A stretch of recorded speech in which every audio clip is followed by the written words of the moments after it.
We are going to be starting a new book this week, and it is called Farmer Boy, and it's by Laura Ingalls Wilder. This story is about Laura's husband, Almanzo. It's his childhood story. She is the author who wrote the Little House on the Prairie book, so if you were at the school last year, you read the Little House in the Big Woods. That's another book by her. This story takes place in New York, and it takes place around the 1860s, and it's basically the childhood story of what would be her husband in the future. This book was first published in the 1930s, and like I said before, takes place in New York.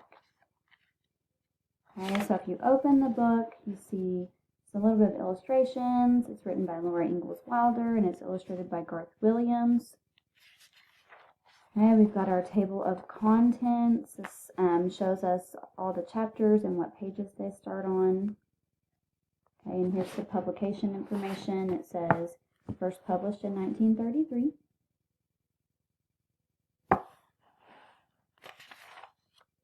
Okay, and today we're going to read chapter 1, which is called School Days. Before we read this, I want you to think about where New York is in the United States. It's a little bit up in the north. So think about what the weather is going to be like in that state. In northern states, it's normally pretty cold, and they have pretty bitter, cold, snowy, icy winters. And, summertime may be a little bit cooler than it is here, but still pretty much summer weather. So I want you to think about that with this first chapter, because it talks a lot about the weather in this first chapter. All right, so it's called School Days. It was January in northern New York State 67 years ago. Snow lay deep everywhere. It loaded the bare limbs of oaks and maples and beeches. It bent the green boughs of cedars and spruces down into the drifts. Billows of snow covered the fields and the stone fences. Okay, and I just want to point out something. In this first paragraph, it talks about 67 years ago, but that means 67 years before 1933, because that was when this book was first published. Okay, so we're talking about 1860s is when this story takes place. Down a long road through the woods, a little boy trudged to school with his big brother Royal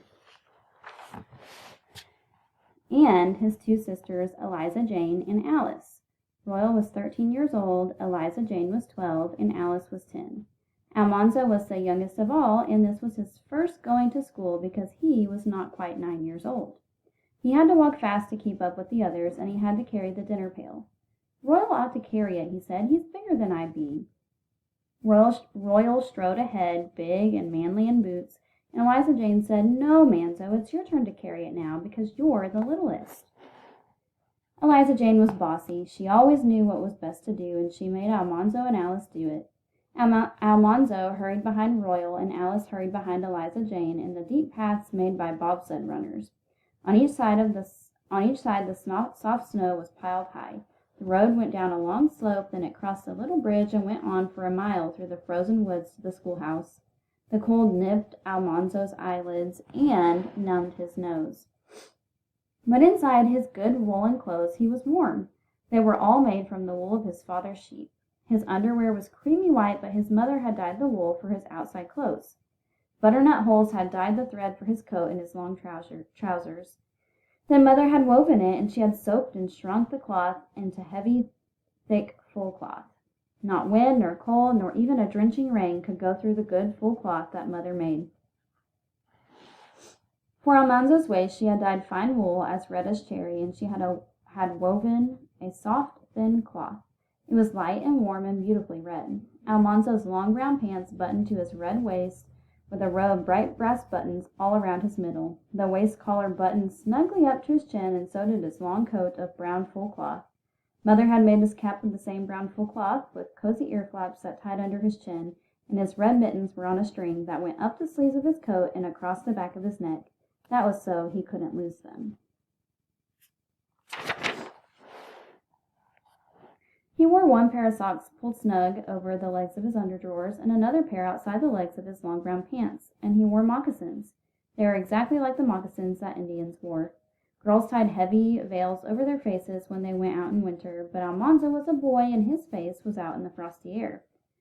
His cheeks were as red as apples and his nose was redder than a cherry, and after he had walked a mile and a half he was glad to see the schoolhouse.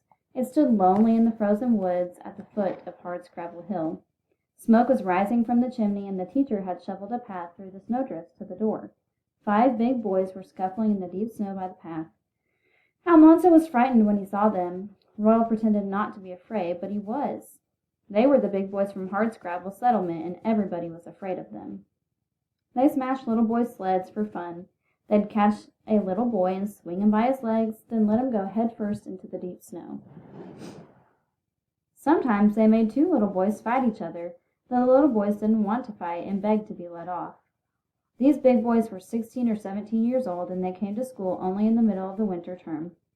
They came to thrash the teacher and break up the school. They boasted that no teacher could finish the winter term in that school, and no teacher ever had. This year, the teacher was a slim, pale young man. His name was Mr. Course. He was gentle and patient and never whipped little boys because they forgot how to spell a word. Almanzo felt sick inside when he thought how the big boys would beat Mr. Course. Mr. Course wasn't big enough to fight them. There was a hush in the schoolhouse, and you could hear the noise the big boys were making outside. The other pupils stood whispering together by the big stove in the middle of the room. Mr. Course sat at his desk. One thin cheek rested on his slim hand, and he was reading a book. He looked up and said pleasantly, "Good morning."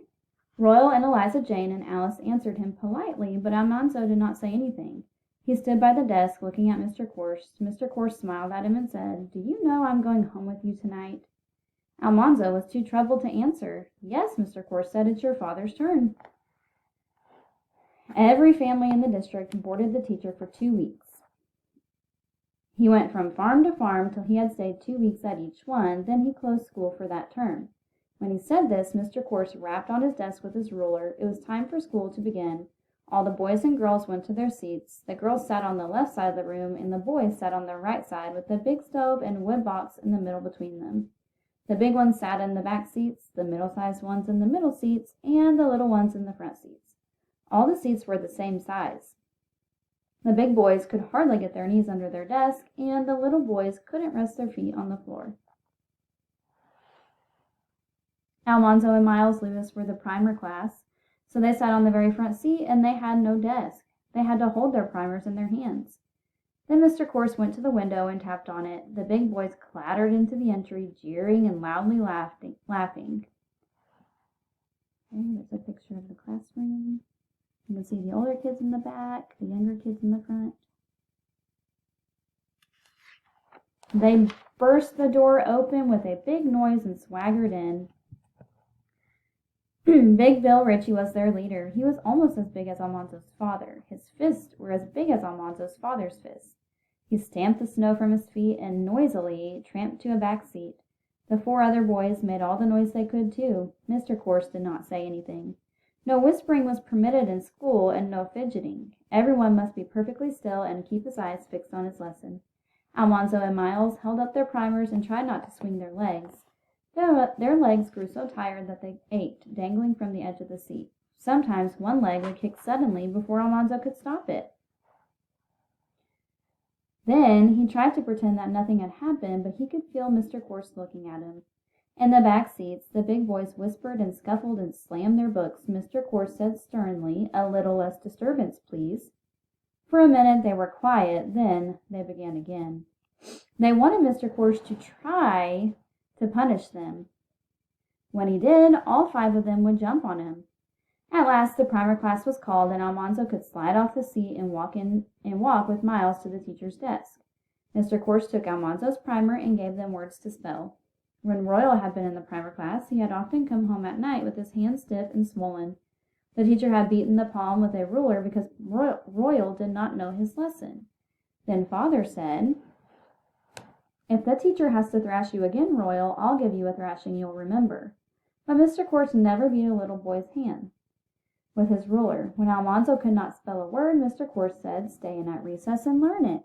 At recess, the girls were let out first. They put on their hoods and cloaks and quietly went outdoors. After 15 minutes, Mr. Quartz rapped on the window and they came in, hung their wraps in the entry, and took their books again. Then the boys could go out for 15 minutes.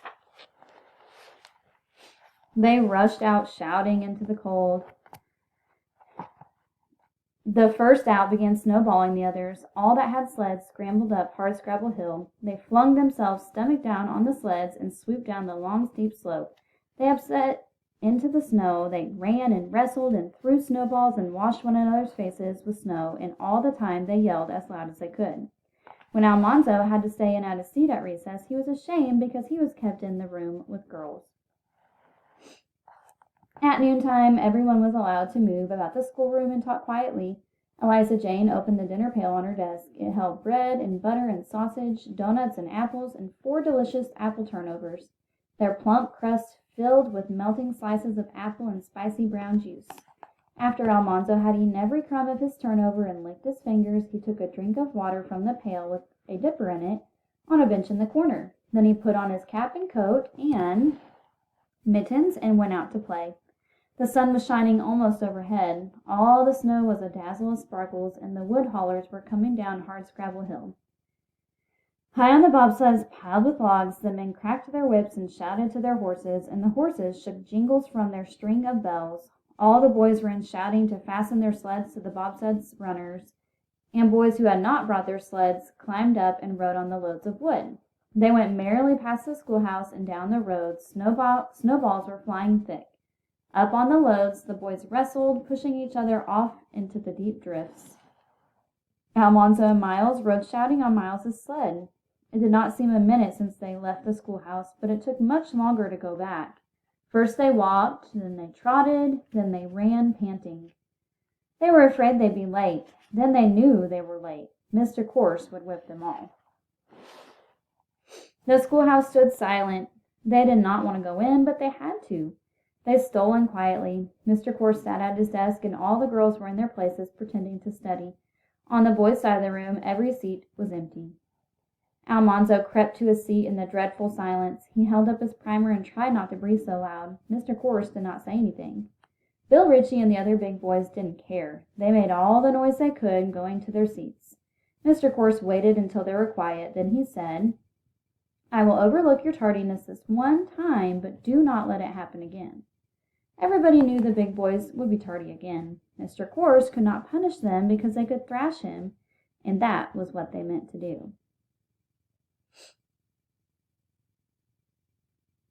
Okay, so that's the end of chapter 1.